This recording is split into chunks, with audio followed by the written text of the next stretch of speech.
Hey, all you gamblers, sports addicts, and overall degenerates. You're listening to the Angry Degenerate Podcast, your one-stop shop for sports hot takes and primo gambling picks. And now, the voice behind the laugh heard round the world, the Angry Degenerate.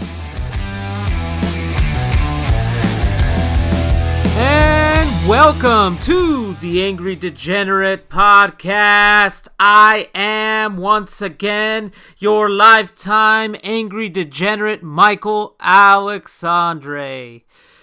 Thank you, folks, for tuning in this past week. I was on this show as part of the ASAP All Sports All Plays Sports Network called the Sports Corner at 8 p.m.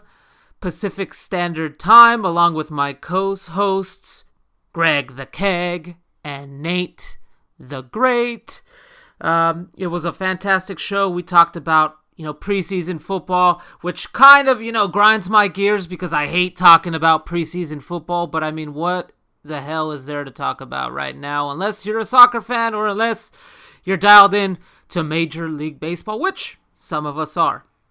So I will be on that show for the time being until I guess I choose not to.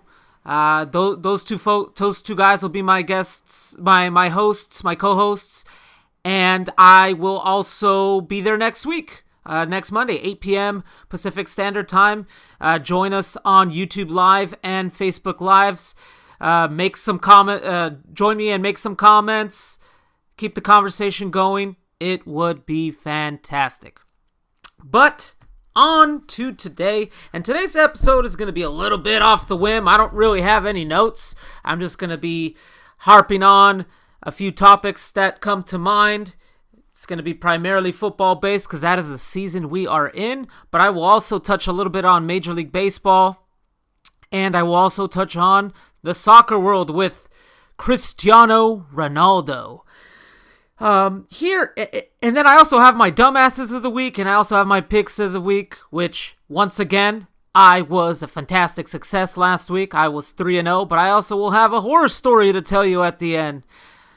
But without further ado, folks, let's kickstart this podcast with my take on Jon Gruden. Jon Gruden was in the news this week, and the news kind of made me chuckle.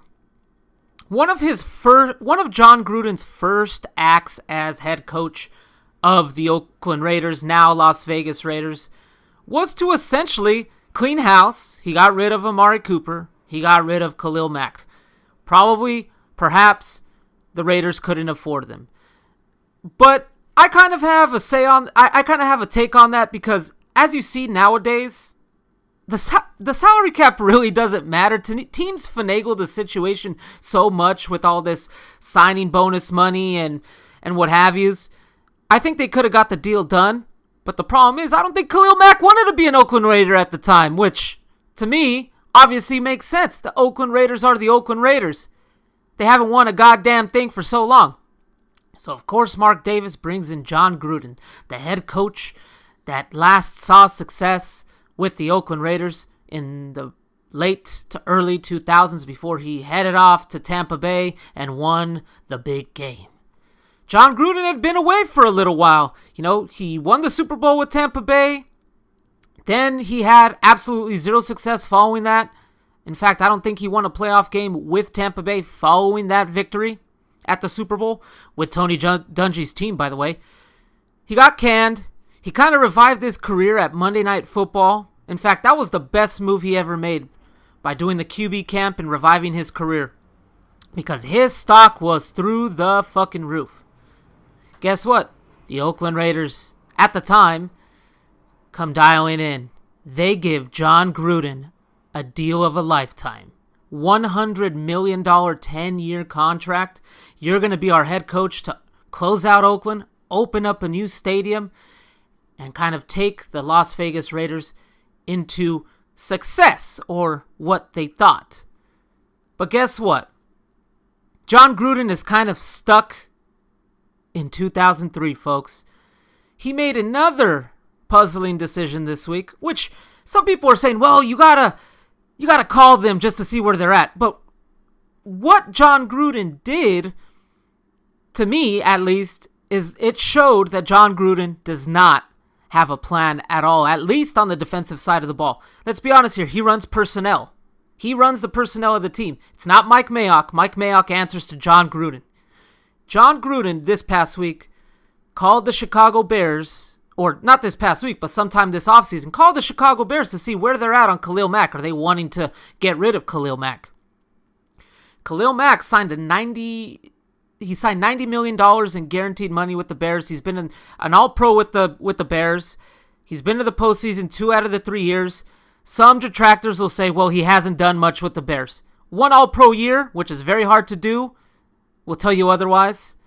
The Bears, just like every team in the NFL that doesn't have a quarterback, have obviously struggled. The defense is not the problem there, folks. But Jon Gruden this past offseason hit up the Chicago Bears to see where they're at with Khalil Mack. And my first thought that came into my head was, you shouldn't have fucking got rid of him in the first place. Because Khalil Mack could have been your franchise face going into Las Vegas. And don't give me that shit that the Raiders don't have money. When the Raiders moved to Las Vegas, they knew that they were going to be swimming in cash, and they are going to be swimming in cash. Mark Davis's net worth has gone up double, perhaps triple after moving to Las Vegas. That's how much that move meant to the Raiders. But it makes sense. Okay, so it makes sense that Jon Gruden reached out, because look at the Raiders' defense. It's absolutely pitiful. And it's pitiful because of his personnel decisions, his or lack thereof. Bringing in Arnett, bringing in Cleveland Farrell. It's just been mistake after mistake on that defensive side of the ball. Now, they do have Max Crosby there. They did sign Yannick Ngakoue. So they reached out to the Bears prior to them signing Yannick Ngakoue, which, by the way, I think they got a great deal on. I think it was like a 2-year contract for $26 million, something or other. But can you only imagine, take Ngakoue out of the picture, can you only imagine that front with Max Crosby and Khalil Mack? That would be probably one of the best 1-2 punches in the NFL. But Jon Gruden, wanting to put his footprint on the Raiders, decided to get rid of Khalil Mack. And some people will say, well, the Raiders were not good on defense with Khalil Mack. And perhaps, maybe so. But guess what? They have been quite pathetic, ranking damn near dead last in almost every category on the defensive side of the ball since Jon Gruden has taken over. The problem in Oakland is not the offense, folks. I see a lot of people hate, I keep calling them the Oakland Raiders, the Las Vegas Raiders. The problem with Las Vegas is not on the offensive side of the ball. They are talented. And to Jon Gruden's credit, he can still have great play calls. He can call a great game. But his personnel decisions on the defensive side of the ball have sunk this franchise. And I don't see them making the playoffs again this year, which means you are now in year 4 of this rebuild, and you're nowhere near close to making the postseason. Now this can go all out the window if Jon Gruden makes the postseason this year. But I just don't see it happening. Not with that defense. Not with that offensive line. We will see what happens. All this right now at this point in time is conjecture, but I think Raider fans and Mark Davis is perhaps regretting making that decision to sign Jon Gruden, because he still has 6 years left. That is 6 years that Mark Davis will have to eat. $60 million guaranteed that Mark Davis will have to eat if he decides to fire Jon Gruden, which leads me to believe he will not fire Jon Gruden, because Mark Davis often is one of the tight asses of the NFL. I mean, look at his fucking haircut, for Christ's sake. His fucking favorite food is P.F. Chang's. The Raiders continue to amaze me, and they will continue to amaze me, as will their fan base. Check out my TikTok that I did talking shit about Jon Gruden, I have never seen a more pressed fan base than the Oakland Raiders. Even more pressed than the Dallas Cowboys fans. But that's why I'll end my point there. Moving on to my second topic, which will be the quarterback controversies in preseason. I just said I hate talking about preseason, but what else do I have to fucking talk about? I am not going to analyze this. I am not going to analyze any preseason game film. I'm just going to tell you what my takes are on the quarterback situation from afar and from, I guess, close, because I'm going to give you my take on the 49ers with Trey Lance and Jimmy Garoppolo. But starting with Cam Newton versus Mack Jones. I think in the beginning of camp, everybody thought Cam Newton was going to be the starting quarterback for the New England Patriots. He signed a big contract, 1 year, $14 million, which was way more than what he signed last year, and he was quite pathetic last year. And Cam Newton, to his credit, has looked pretty decent at training camp and during the games. But Mack Jones has looked better. And if you're Bill Belichick, and you just saw what happened with Cam Newton now, the guy has been refusing to get the COVID vaccine, folks. He refused to get the COVID vaccine. Guess what? He got put in COVID protocol, which means he's going to miss the last preseason game, which is going to be snaps, crucial snaps for him, considering he's fighting for that job. Reports out of New England camp is that Bill Belichick is fucking livid and pissed off, and he should be, because this was a situation that was quite avoidable, and Cam did not avoid it. And now he's stuck in a very interesting quarterback controversy, and he's going to miss the last preseason game with meaningful snaps while Mack Jones is lighting it up in preseason. I get it, he's lighting it up against scrubs, but still, Bill Belichick, when something doesn't pass the smell test, he will just let you go. And I find it hard to believe if he names Mack Jones the starting quarterback, which now after this COVID thing, I definitely expect him to do that. I don't see Cam Newton on this team as a $14 million backup. I think that backup position is going to go to Jarrett Stidham or Brian Hoyer or what have you. But Cam Newton is now in Bill's doghouse, and I fully expect Mack Jones, the quarterback from the University of Alabama, to take the reins of that quarterback position. And the next one I have on my list here is Jimmy Garoppolo versus Trey Lance. Now, if you look at box scores, you'll say, wow, Trey Lance, he didn't impress the first game, except that 80-yard touchdown. But look at that second game, man. 2 touchdowns and 1 interception, which, by the way, was his fault. He threw it very hard and very high through the hands of Brandon Ayuk. And to Jimmy Garoppolo's credit, that first drive, he took the team down to that first drive. It was about a 12 to 15 play drive, and it was capped with a mistake high pass by Jimmy Garoppolo that ended up in an interception to Asante Samuel Jr., which, by the way, the 49ers should have drafted in the second round over slow-footed Aaron Banks, who now is going to miss the rest of preseason and not be a starting guard after the 49ers drafted him in the second round. Pathetic, but that is a conversation for another day. We are here to talk about Jimmy versus Trey. We will see what happens in the third preseason game. I think Trey still has an outside shot to win the week 1 battle, but I think he has to have an immaculate game. I think he has to have a game where it's one of those Russell Wilson games that won him the job way back when. 3 touchdowns, 4 touchdowns, lighting it up against the Oakland Raiders at home at Levi Stadium.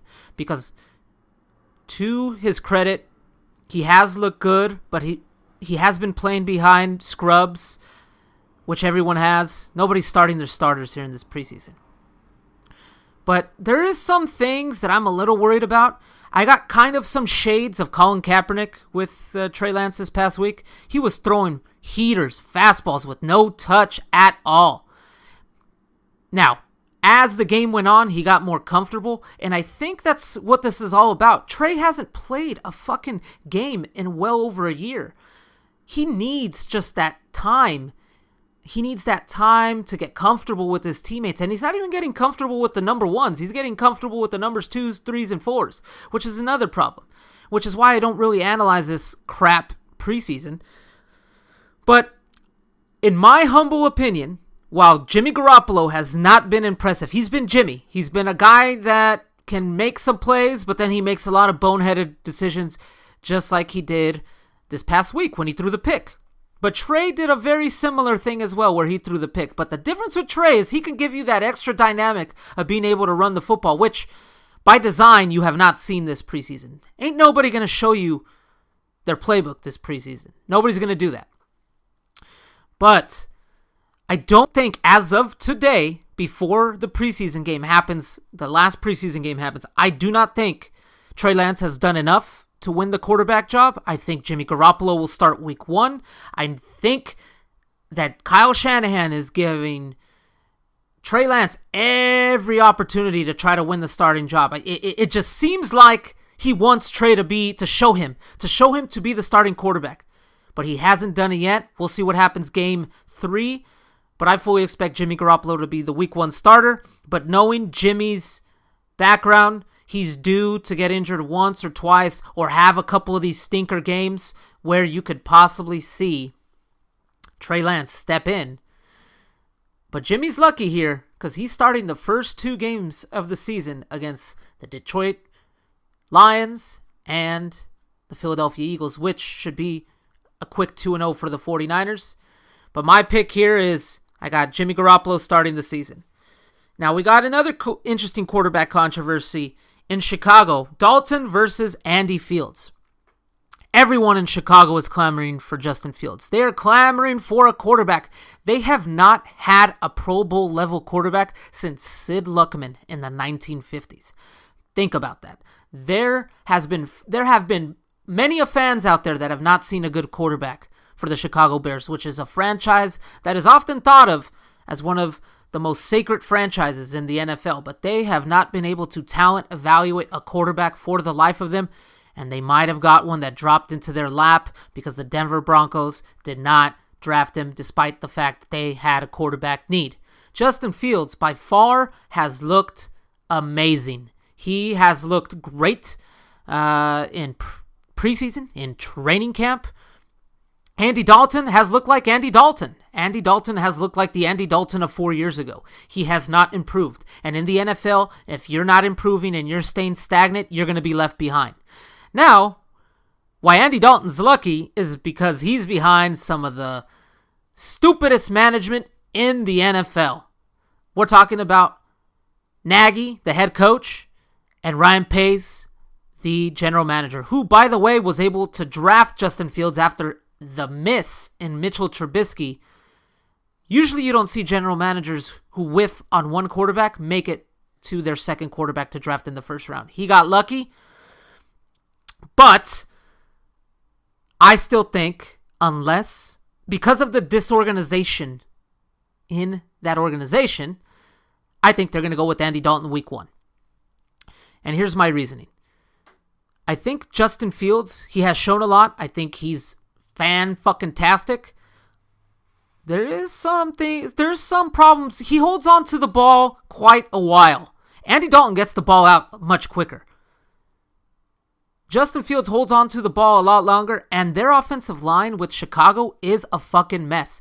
They had to bring back Jason Peters out of retirement. A 39-year-old Jason Peters. He's now going to be their starting left tackle because the left tackle that they had drafted in the second round is out for the year with a back injury. And the reason why that offensive tackle dropped to the second round, by the way, because he had a first-round grade, was because teams were fearful of his back problem that he had in college. And guess what Ryan Pace does? Of course, he moves up and drafts this guy while the rest of the NFL is laughing because now he's out for the year. They have to recall Jason Peters. They let Charles Leno go, who was one of the stalwarts there on the offensive line with the Bears. They let him walk. and their offensive line looks like it's in shambles. Justin Fields took a massive hit in preseason, which is something you do not want to see from your potential future quarterback. He holds on to the ball too long. Andy Dalton does not. Now, Andy Dalton is not impressive, but I think this is a scenario where you're going to see a mid-year quarterback change when Andy Dalton probably struggles through a couple games, and you know that Nagy's life is on the line and Ryan Pace's life is on the line, because if they do not make the postseason this year, both of those guys are fired. I still think, unless Justin Fields has one of those, like I said, Russell Wilson type preseason games that wins him the starting job, I think Andy Dalton will be the quarterback week 1. Probably not the right decision, but considering that organization, it probably will be the decision. Moving on, another quarterback controversy is Jameis Winston versus Taysom Hill. And this one hasn't really been as publicized, I feel, because it doesn't involve first-round picks in this year's draft. And you kind of have a reclamation project in Jameis Winston, a guy that sat behind Drew Brees for a year, kind of learned from Sean Payton and Drew Brees, got that LASIK surgery, now he can fucking see again, and he's been looking good. He's been looking great in preseason, in camp, so has Taysom Hill, and I think if it's up to me, if it's my decision, and I think this is the decision Sean Payton's going to make, I think you got to go with Jameis. He is the traditional pocket passer. He is the guy. He's not a shitty quarterback, folks. The guy can put up numbers. We saw him put up 5,000 yards. We saw him put up 30-plus touchdowns a year. Now, he might throw it to the other team 30 times, which is his main issue, but being under Sean Payton, I would hope that would improve, and I would hope that him getting that surgery, that LASIK surgery, would also improve that. He's been looking great. I think that's the player you want to go with. I think the Saints this year is going to be a mulligan year for them as they're trying to figure it out. I think they're not going to make the postseason. I think Taysom Hill is more suited to be better in that backup quarterback / H-back role, utility player. He did look decent in a couple games last year, but I just don't see how this guy becomes a viable starting quarterback for 17 games in the NFL. Jameis has already done it. He's done it with hits and misses, but I fully expect Jameis Winston to win that job and for Sean Payton to hopefully coach him up. And that's my takes on the quarterback controversies in the NFL. Moving on, let's talk about Urban Meyer and the Jacksonville Jaguars. And you might say, well, why the fuck do you want to talk about the Jacksonville Jaguars? They are a team that's pretty much in Siberia. Nobody gives a fuck about them. Well, some people do give a fuck about them because they did sign Urban Meyer, but he's been making some questionable decisions this offseason. Some really weird shit's been happening in Jacksonville camp, which makes me think, is this guy really going to be a good NFL coach? I mean, we've seen the hits and misses of college coaches in the NFL. Matt Rule last year got brought in. He finished 4-12, but I don't think people really blame Matt Rule for that. I think they kind of just see a team that didn't have much talent and had to kind of revitalize that entire organization. He got a long deal because of that. You've seen Jimmy Johnson come from college and be successful with the Cowboys. You saw Barry Switzer take Jimmy Johnson's team and win a Super Bowl. But you've also seen some guys that have been quite terrible. I'm pointing at the Steve Spurriers. I'm pointing at Nick Saban. I'm pointing at there was the Atlanta Falcons coach way back when, about 7 years ago, who got brought in from Louisville, from the University of Louisville, and he got fired mid-season. And these college head coaches, sometimes it's just hit or miss because it's an entirely different game. It's an entirely different way that you have to do things, an entirely different way of handling things.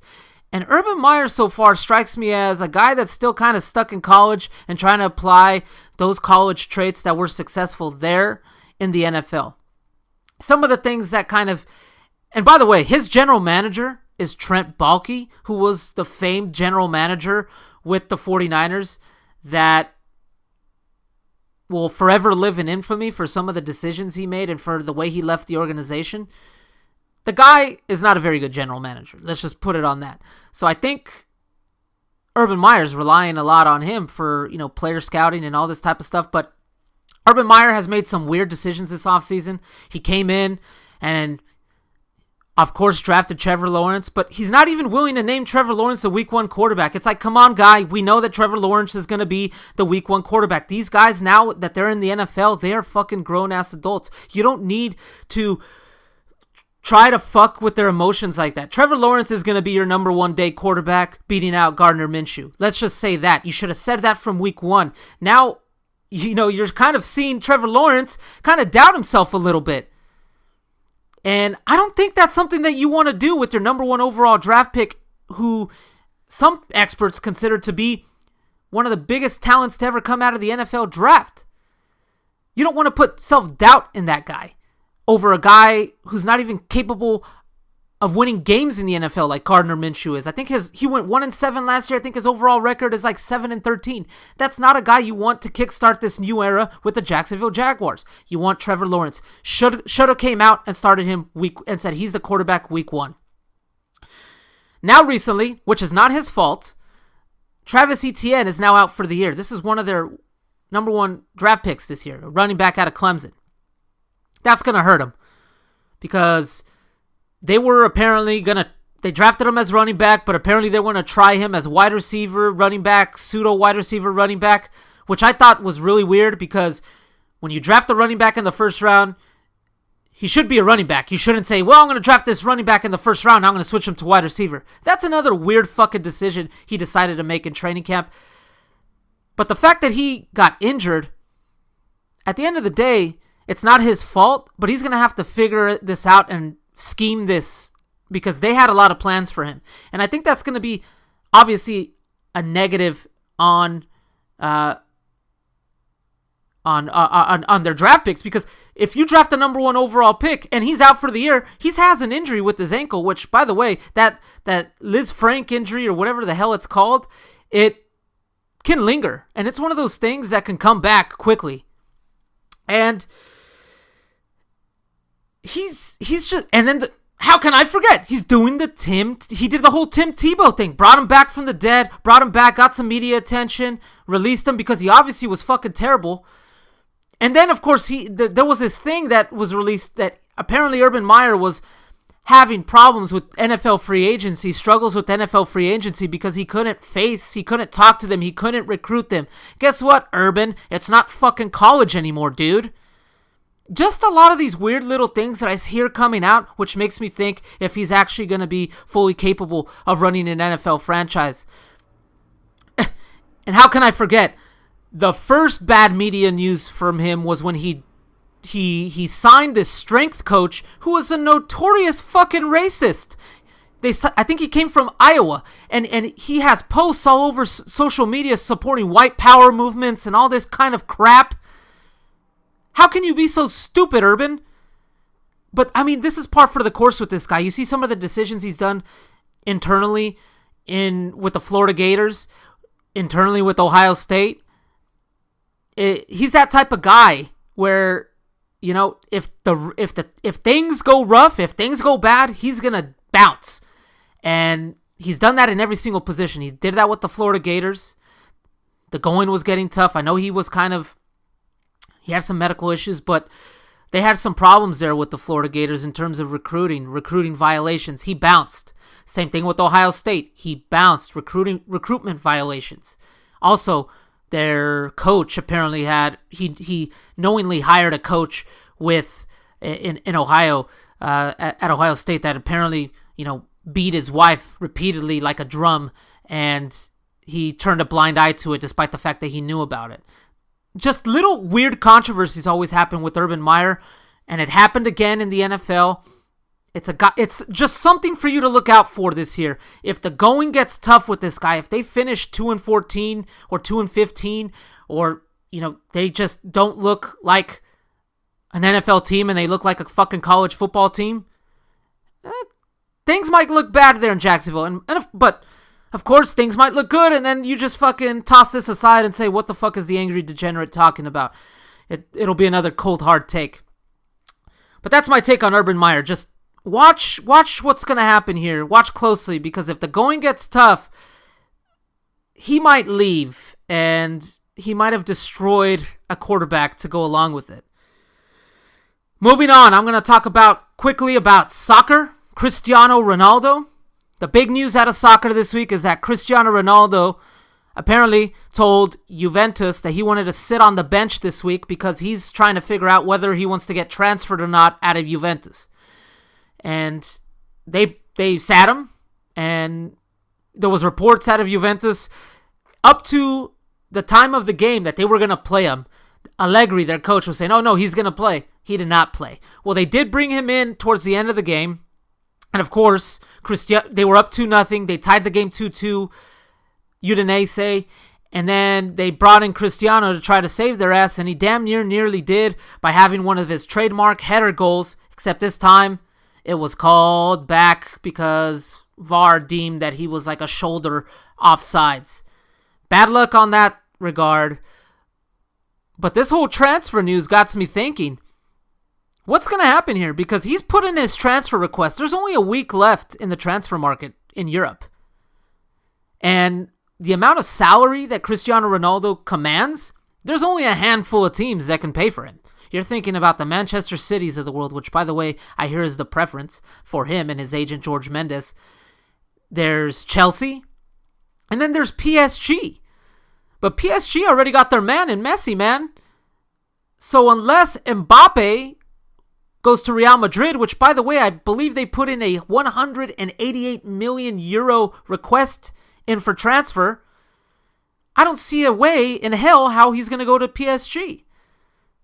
So if those three teams can't take him on, there's been reports that Real Madrid has reached out to him. Cristiano has a bad relationship with the team president, Fiorentino Perez, but who doesn't have a bad reputation with that fucking maniacal fuck? But the rumor is that Cristiano wants to go to Manchester City or Real Madrid. He's been into contact with Carlo Ancelotti. You know how the rumor mill is. Cristiano says it's not happening. Carlo says it's not happening. But media reports, guys that are in the know, are saying that Real Madrid and Cristiano Ronaldo's agent are talking. Maybe they're just trying to hide this. I don't know. Because what a story that would be. Cristiano coming back to Real Madrid. Messi's gone. I mean, pretty much La Liga would be Real Madrid's for the taking. Perhaps even make them one of the front runners for the Champions League. But this whole thing, if this whole transfer thing doesn't go through, what is going to happen with him at Juventus? Allegri, in the offseason, before he became the Juventus head coach again, because they replaced him like 2 years ago, he said he was talking a bunch of shit in the media saying that Cristiano stifles the play with Juventus. He's not a team player, that Juventus needs to focus on younger players. And to his credit, since Cristiano has arrived at Juventus, they have by far been a lot worse. But it hasn't been because of Cristiano Ronaldo. Cristiano Ronaldo has been putting up numbers. It just seems like the rest of the team just can't get their head out of their ass. Including Dybala, who's always injured. And also, on top of that, it's not like Juventus has been going out there making a lot of splashes to help Cristiano. Their team is getting older, and it's not like they're going out there and making a bunch of splashes to improve the fucking team. Now, they do have Chiesa there, who was an awesome player for Italy in the Euro Cup. And they do have 4 players on that team that were part of the Italy Euro Cup winning squad. So that's a positive. But what's going to happen in the locker room if, of course, he's putting out this transfer thing and he stays? I'd imagine it'd be pretty contentious in there, especially when you have a coach who was in the media talking trash about you before he became the head coach.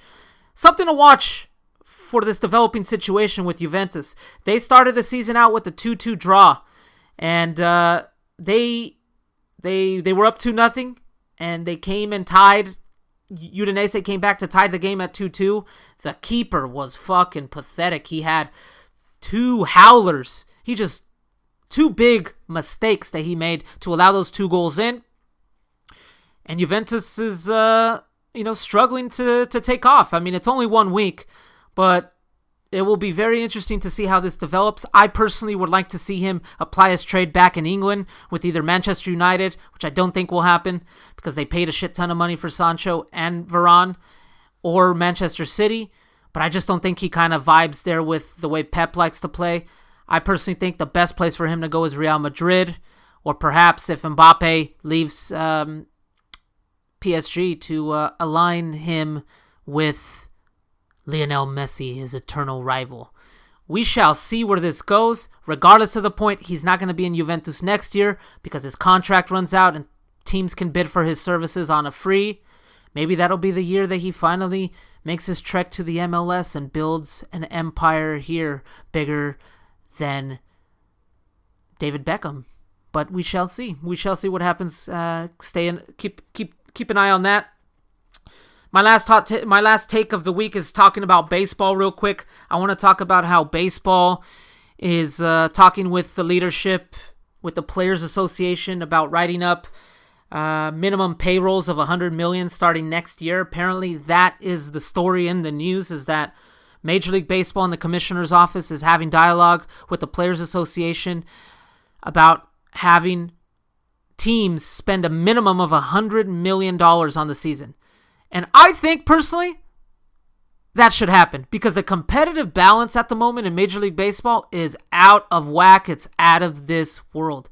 You're having teams like the Los Angeles Dodgers, whose payroll is $261 million, who have a player in Trevor Bauer who makes $40 million a year, not even pitching for them. Trevor Bauer at $40 million makes more money than the entire Pittsburgh Pirates roster, the entire team. Think about how crazy that is. Now, the controversy about this is, well, then you're going to be telling private businesses and team owners that they need to spend a bare minimum because they own the team. They should be able to do what they want with the team.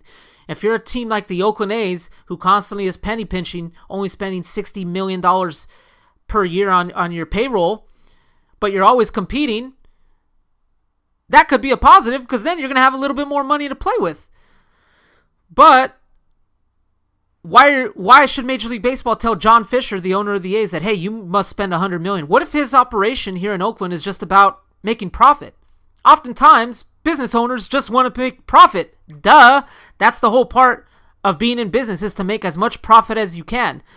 And John Fisher, for the amount of money he puts into the team and for the amount of money he probably gets out of it, he's probably swimming in cash. But to the other point is the disparity in the teams right now.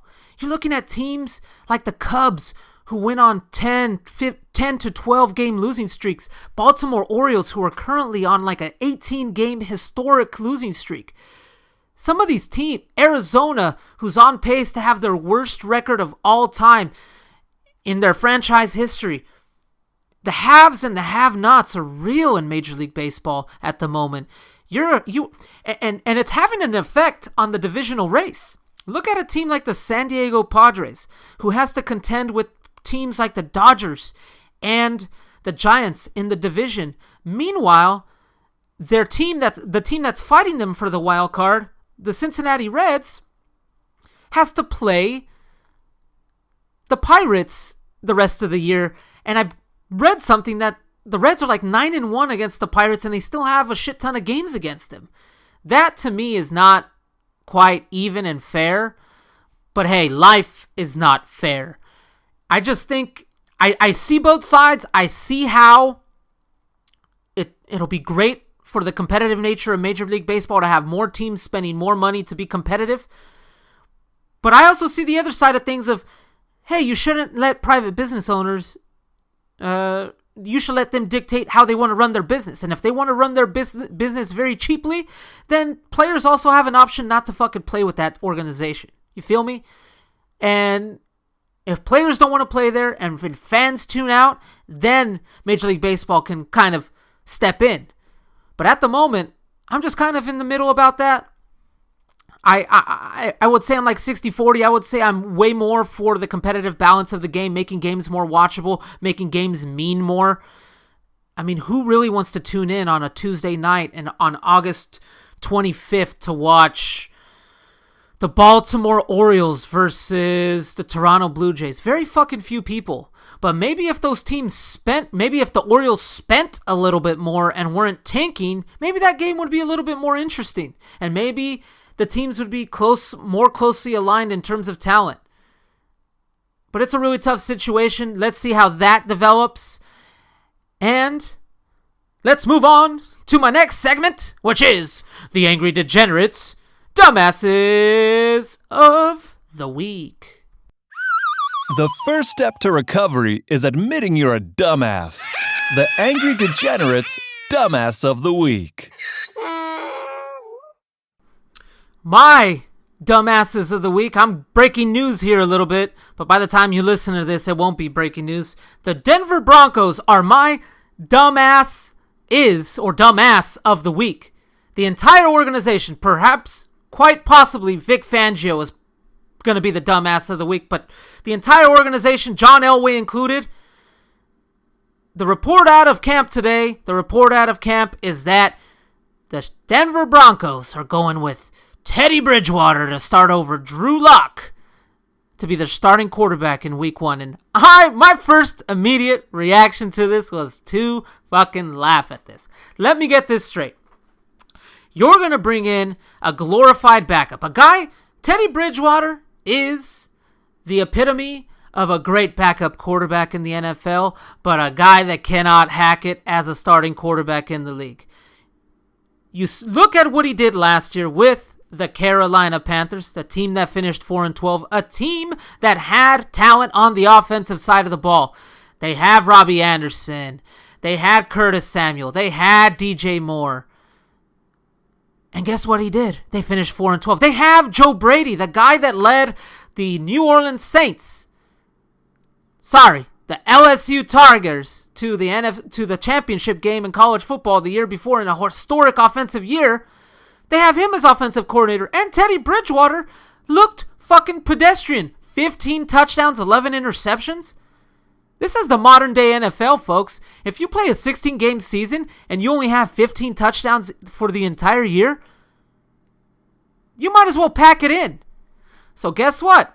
What do? Because obviously the Denver Broncos have a quarterback problem, and they've had a quarterback problem since Peyton Manning. They can't seemingly get out of their ass in terms of drafting quarterbacks or analyzing quarterbacks. Which is quite funny because John Elway was a fucking quarterback. How the fuck does he not know how to analyze a fucking quarterback? So they bring in Teddy Bridgewater, they trade for him, they get, the Panthers wanted to get rid of the big fucking contract, the big mistake that they did with Teddy Bridgewater. And they wanted to bring him in to compete with Drew Lock. And say what you want about Drew Lock. He has not impressed. That's true. But the metrics say that he should be a lot better than what he is. And that must be a slap in the face to him because Vic Fangio, who's, by the way, if they don't make the postseason this year, Vic Fangio does not have a job anymore. And Drew Lock is by far more talented. You watch Drew Lock, you look at a guy that looks like he can be a starting quarterback in this league for years to come. But he just hasn't quite put it together yet. But now, the Denver Broncos, they got pieces. They got pieces on the offensive side of the ball. Pieces that I don't think Teddy Bridgewater can take advantage of. I think this is going to be another miss for the Denver Broncos on the quarterback side of things. I think you're going to put Drew Lock as a backup quarterback, and now you're going to destroy his confidence, and now you're going to bring in Teddy Bridgewater, who is a great backup, but not a great starting quarterback. We've already seen it. We saw it with Minnesota. We saw it with New Orleans. He came in with New Orleans. I understand. He came in and he 5-0, 5-0, 5-0.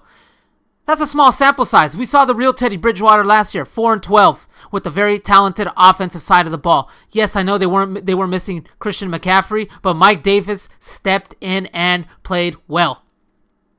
Denver Broncos, once again, you made a shitty decision. It's going to cost you your head coach, and it's going to cost you your potential good rookie quarterback or second-year quarterback in Drew Lock. And guess what? You're once again going to be a fucking laughingstock of the NFL and perhaps finish behind the the Las Vegas Raiders? If that fucking happens, hell will freeze over. But it certainly is possible because it happened last year. Because you can't figure out your fucking quarterback. Guess what? The Denver Broncos. You have a nice stadium there in Denver. But you are my dumbasses or dumbass of the week. And now, the Angry Degenerates Picks of the Week.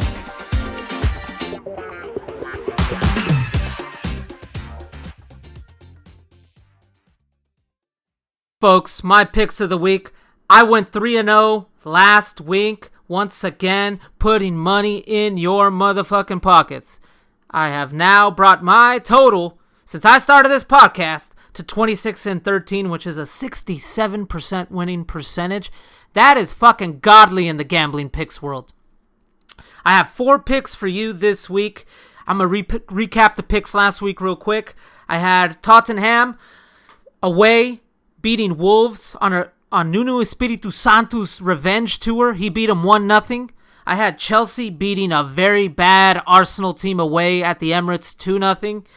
And I had Sevilla coming through in the clutch in stoppage time to beat Getafe away. I chose 3 teams that were away, and all 3 teams won. Just because a team plays away, don't be afraid to put money on them. I have 4 picks for you this week. But I kind of wanted to tell you a little story about buyers beware. I did something massively stupid this past week. I was so tired of going on these online bookies and having to submit money $500 at a time, and then they take a 3% cut. Then after I want my money back, and then or withdraw, get my money, get my payout, and then they take another $35 or 5% or whatever the hell it is. Every fucking online offshore book does that, and I'm tired of it. The money that I win is the money that I want. Buyer beware, folks, because I did something massively stupid. I went on Reddit about 2 weeks ago, and I put out a requisition out there. I said, hey, is there any bookies out here that want to take my action? So I got some guy volunteering. He was very nice through text. He set me up on his private bookie software, whatever thing, blah, blah, blah. He said, okay, I'll pay you through Cash App. You pay me through Cash App. We settle on Monday. Whatever winnings you have, I'll Cash App it to you. And I said, all right, fine. No fees, no whatever. Easy transaction. I want to submit you to my Cash App. So I started off small. I submitted my account with $200. And I said, okay, started off with $200. I went 3-0 this week, folks. So I made about $300 this week. I don't bet big, folks. I don't have thousands and thousands of dollars here, right? And guess what? Monday comes around. I hit the guy up. I'm like, hey, we settled Monday. Where's my money? Crickets. Nothing. I sent him a text in a few more hours. Hey, where's my money, man? Crickets. I was like, okay, man, I'm going to give him a day. Text him tomorrow. Same thing. Crickets. So I called the betting service because on the website they got a number. And they say, oh, we can't really do much. We can't do much. We can't even transfer your money to another agent because all we can do is just send your agent a message to message you. But at this point in time, the guy's probably just fucking done, took my $200, probably went to go spend it on whatever the fuck he did. So, don't do something as stupid as the Angry Degenerate was. This is honestly a degenerate thing to do, to bet sight unseen with a bookie you've never met or even get a record. This is what happens, folks. Don't follow my advice. Do not follow my gambling advice, but don't follow my life advice. How about that? But moving on to my picks of the week. Until football season gears up, in terms of the regular season, I'm just going to be giving you guys soccer picks. And the soccer picks that I'm going to give you, I have 4 soccer picks this week. And I will share them to you now. I have, on Saturday, August 28th, I got Leicester City at -125 away to Norwich. that's pretty good odds. I mean, I know Leicester City just lost away this past week 4-1, but they were down a man for the vast majority of the game, so that impacted the score. And Norwich hasn't scored a damn goal this year, and they have looked quite pathetic, losing by large margins. So I think that's pretty good odds for a talented Leicester City to take on Norwich at home and defeat them at -125. My second pick, same day, Saturday, August 28th, I have Real Madrid away to Real Betis at -125. Anytime you can get Real Madrid at -125 odds against a bottom-of-the-barrel La Liga side, take it. Real Madrid -125. Now I got Sunday. I have Atletico Madrid. I have them under 2.5 goals at -130. They're playing a team that also is terrible at scoring, because if you don't know Atletico Madrid, they thrive on winning games 1-0. They're also playing a team that hasn't scored a damn goal this year. So I like the under in this matchup at -130. And lastly, I have another game on Sunday, going to the Portuguese Liga. I have a team named Gil Vicente playing away to a team called SD Santa Clara, and I have them beating the home team SD Santa Clara at +190. And you might say, well, this is a fucking random game to bet on. Well, folks, I have some insider information that you would not know unless you follow the Portuguese Liga like I do. Gil Vicente is a very talented Portuguese team that apparently is on track to finish top 6 in the Liga. SD Santa Clara, which is also a very talented team in terms of the Portuguese Liga, they are projected to finish top 6. But the issue here is that SD Santa Clara is playing in this new competition called the UEFA Competitions Cup, or whatever the fuck it's called.